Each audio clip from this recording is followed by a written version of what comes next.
Hey folks, welcome to another sub $80 case build. Today we've got the Cooler Master 3.1 Lite. It's a $50 case. I'm not going to harp on it because it is a $50 case and you get exactly what you pay for. So what I want to do with this case is, it's got some neat little tricks. You know, the see-through panel, although it's a cheap plastic. The see-through front, which is kind of neat, so you can see your fans, you know, if you've got LED fans in the front. Although if you have LED fans in the front, they're not going to be very useful because there's like no air intake at all. There's a couple little spots where it can intake on the top and the bottom, so that's about useless. It does come with these cool little trim pieces that you can change out for different colors. We won't be using those. We'll be going a totally different route, but good on them. That's a nice gimmick to throw onto a case. Totally cool with that. But what we're going to do is we're going to take this $50 cheap case. I'm going to try to make it feel like a $1,000 box. So the first thing we're going to do is get rid of this flimsy side panel and replace it with a piece of 3/16 acrylic. If I can get the, I'm not going to put the screw back in. 3/16 cast acrylic we got here. Basically we're going to take this panel off, template it over to our acrylic, cut it and drill it out. And that's going to give us a nicer piece of plastic on the side of this thing. Something that looks classier, hopefully. We'll see when we get done. But that's where we're going to start. So that's what we're doing. Let's go ahead and get the side panel off. We'll template it out and cut it. And then hopefully this video will be wrapped up.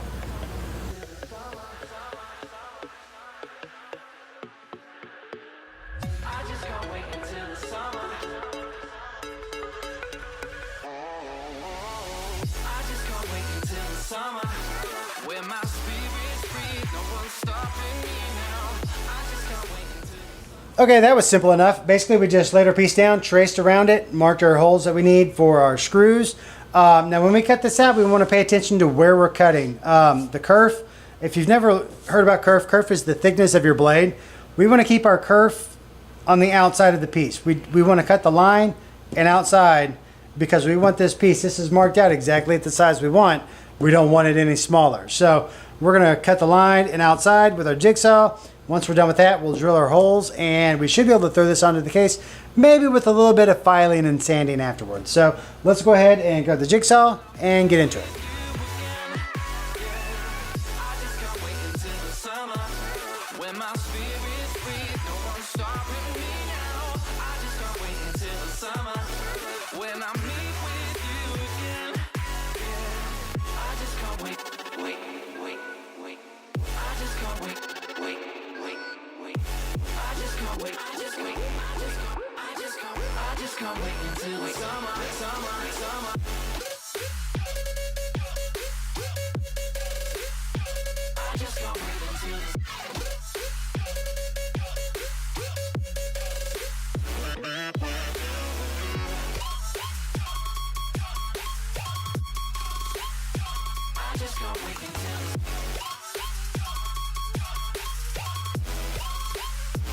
Alright, with our piece cut out, we are ready to see if it fits before we go into doing a whole lot of effort as far as cleaning up the edges. Now, I will say that I know this case is a bit out of square, so it won't just slide on easily. But also in that, you know, with this thing being a little bit out of whack, this side panel is good for it because basically what it's going to do is it's going to force this side to be square. So go ahead and get this all set up.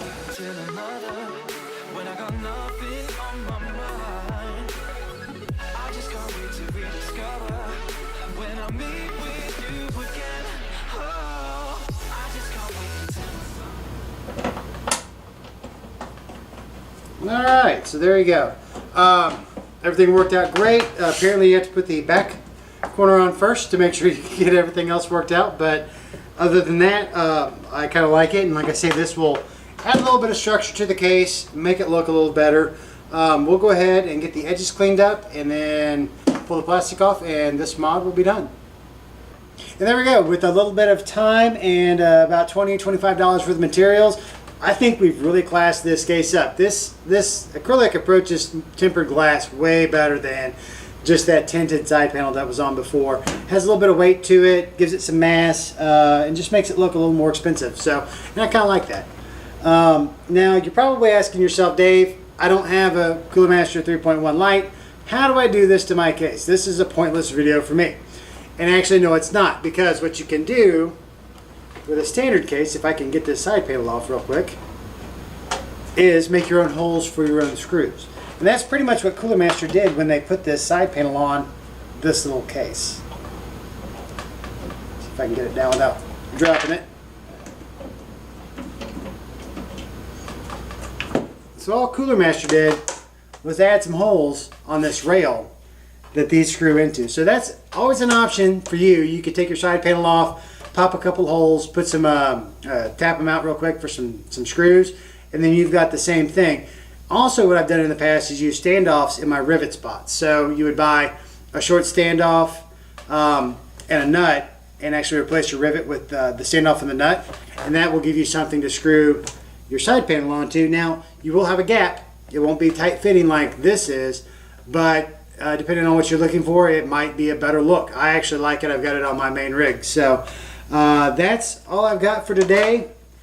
If you like the video, hit the like button. If you want to see what comes up next with this little bitty case, hit the subscribe. If you've got questions or you want me to go in more in depth on actually adding the holes or maybe standoffs for a side panel, leave me something down in the comments. Always happy to hear from everybody out there that's watching these. It's kind of nice to know that people actually watch them and leave comments. So hit me up down there, and I guess until next time, guys, get out there and mod something.